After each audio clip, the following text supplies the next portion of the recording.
Hello बच्चों, आज हम पढ़ने वाले हैं नंबर सिस्टम। क्योंकि कक्षा 10 में पहला चैप्टर ही क्या है, रियल नंबर। तो हमें कहीं ना कहीं संख्या का तो ज्ञान होना ही चाहिए। इस वजह से हम सबसे पहले नंबर सिस्टम देख लेते हैं।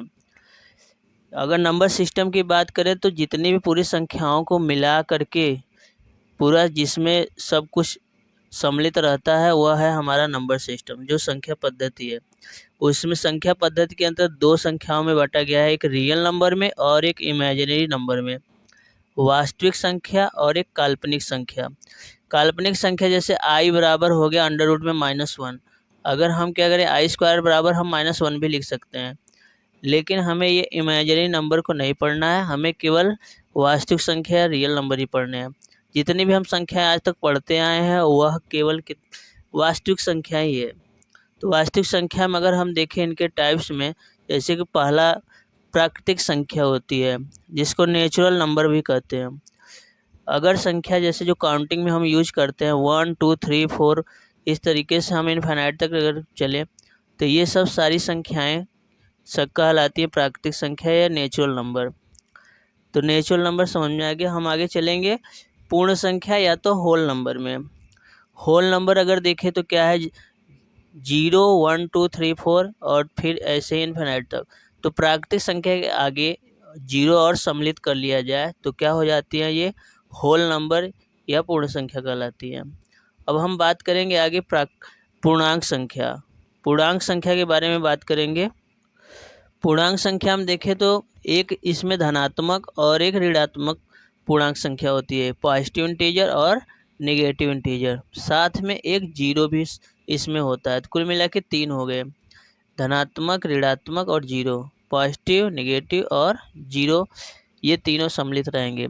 1 से लेकर 1 2 3 4 से लेकर के इनफिनाइट तक, ऐसे ही -1 -2 -3 से लेकर के माइनस इनफिनाइट तक ऐसे हम लिख दें। और साथ में जीरो को, सबको एक साथ अगर लिखे तो इस तरीके से कुछ क्रम बनेगा। ये सारी की सारी पूर्णांक संख्याएं या तो इंटीजर नंबर कहलाएंगी। एक खास करके बात हमें ध्यान रखना है कि शून्य न तो ऋणात्मक ही है और न ही धनात्मक पूर्णांक है। इसे केवल एक पूर्णांक कहते हैं, ओनली एन इंटीजर। हम इस ग्राफ को अगर देखें तो इसमें क्या देखते हैं हम कि सबसे बड़ा जो सर्कल है वो किसका है, रेशनल नंबर। इसका मतलब रेशनल नंबर के अंतर, रेशनल नंबर जो है कौन कौन से रेशनल नंबर कहलाएंगे। अगर वो इंटीजर होगा तो उसे भी रेशनल नंबर कह सकते हैं, अगर होल नंबर होगा तो उसे भी हम रेशनल नंबर कह सकते हैं। नेचुरल नंबर को भी हम रेशनल नंबर कह सकते हैं। मतलब कि इस बड़े वाले के अंतर्गत ये तीनों है तो तीनों ही क्या कहलाएंगे, परिमेय संख्या कहलाएंगी। और ये देखें अगर पूर्णांक, तो पूर्णांक के नीचे देखें तो 2 ही सर्कल है, तो होल नंबर भी परिमेय संख्या पूर्णांक कहलाएगी और प्राकृतिक संख्या भी पूर्णांक कहलाएगी। मतलब ये दोनों क्या कहलाएंगे, इंटीजर कहलाएंगे। ऐसे ही अगर हम होल नंबर की बात करें तो होल नंबर जो है नेचुरल, जितने भी नेचुरल सभी के सभी क्या कहलाएंगे, होल नंबर कहलाएंगे।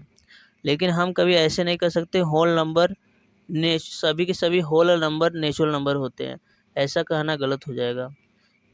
अब यहाँ अगर देखें तो रेशनल नंबर और इरेशनल नंबर दोनों मिल करके क्या बनाते हैं, एक वास्तविक संख्या रियल नंबर बनाते हैं। अब हम देखने वाले हैं परिमेय संख्या या तो जिसे बोलते हैं रेशनल नंबर। ऐसे नंबर जिनको हम p/q के रूप में लिख सकें वो क्या कहलाते हैं, रेशनल नंबर। लेकिन एक कंडीशन कि q जो है 0 ना हो। जैसे यहाँ पे 0 है तो 0 एक रेशनल नंबर है, क्योंकि 0 को हम p/q में, q मतलब नीचे हम 1 तो लिख ही सकते हैं किसी नंबर के। और यहाँ 5 है तो 5/1, तो यहाँ पे हो गया p/q, ये भी हो गया 22/7 p/q। 11 हो गया -5/6 और 7/5 हो गया। ऐसे ही हम क्या करेंगे, अपरिमेय संख्या, ये रेशनल नंबर, तो p/q के रूप में जिसको हम न लिख पाएँ वो कहलाएगा इरेशनल नंबर। जैसे 1/0, अगर इसको हम डिवाइड करेंगे तो ये क्या होगा, ये डिवाइड नहीं होगा। तो ऐसे ही पाई हो गया, 2 हो गया। अंडर रूट में कोई अगर प्राइम नंबर लिखा है तो वो भी क्या होगा, हमारा इरेशनल ही नंबर होगा। और कुछ डेसिमल में भी होते हैं जो कि रिपीट ना हो, तो रिपीट नहीं हो रहे हैं और ये क्या हो, ऐसे ही बढ़ते चले जाए तो ये भी क्या होते हैं, अपरिमेय संख्या, इरेशनल नंबर ही कहलाते हैं। अब हम सम संख्या की बात करते हैं, इवन नंबर। ऐसे नंबर जो 2 से डिविजिबल हो, जो 2 से कट जाए, जैसे 0 हो गया। 0 को याद रखिएगा, ये एक इवन नंबर है, इसको गलती मत करिएगा, नहीं गलत हो जाएगा। और 2, 4, 6 ये सब जो हैं ये भी क्या है, इवन नंबर है। अब यहाँ हम देखते हैं ऑड नंबर, विषम संख्या। ऐसे नंबर जो 2 से डिविजिबल ना हो, जैसे 1 हो गया, 3 हो गया, 5 हो गया, 7 हो गया, और ऐसे इनफिनाइट तक। अब हम आते हैं किस पर, अभाज्य संख्या या प्राइम नंबर। ऐसे नंबर जिसके केवल ओनली क्या हो, 2 फैक्टर हो, तो 2 फैक्टर या 2 गुणनखंड हो, तो उसे क्या बोलेंगे हम, अभाज्य संख्या। अभाज्य संख्या को ध्यान से समझते हैं। जैसे अगर हम 1 की बात करें, तो 1 की बात करें तो 1 केवल 1 से ही, अपने से ही कटेगा और किसी नंबर से नहीं कटेगा। ऐसे ही हम, तो इसका एक ही केवल गुणनखंड हुआ या फैक्टर हुआ, तो इसलिए ये अभाज्य में नहीं आता, प्राइम नंबर में नहीं आता। लेकिन 2 की बात करें तो 2 जो है, एक तो 2 से कटेगा और 1 से कटेगा। ऐसे 3 से कटेगा, 1 से। 5 से भी कटेगा, 1 से। 7 से भी कटेगा और 1 से। तो 1 से 50 तक होते हैं कुल मिला के प्राइम नंबर कितने, 15। और 50 से लेके 100 के बीच में होते हैं 10। 1 से लेके 100 तक होते हैं 25। ये याद रखिए, पेपर में डायरेक्टली पूछ लिया जाता है। ये प्राइम नंबर हैं 1 से लेकर के 100 के बीच में, टोटल 25 हैं। इसको देख लीजिए, पूरे अच्छे से याद कर लीजिए। अब हम आते हैं भाज्य संख्या, कंपोजिट नंबर। ऐसे नंबर जिनके क्या हो, 2 से ज़्यादा गुणनखंड हो, यानी मोर देन 2 फैक्टर्स।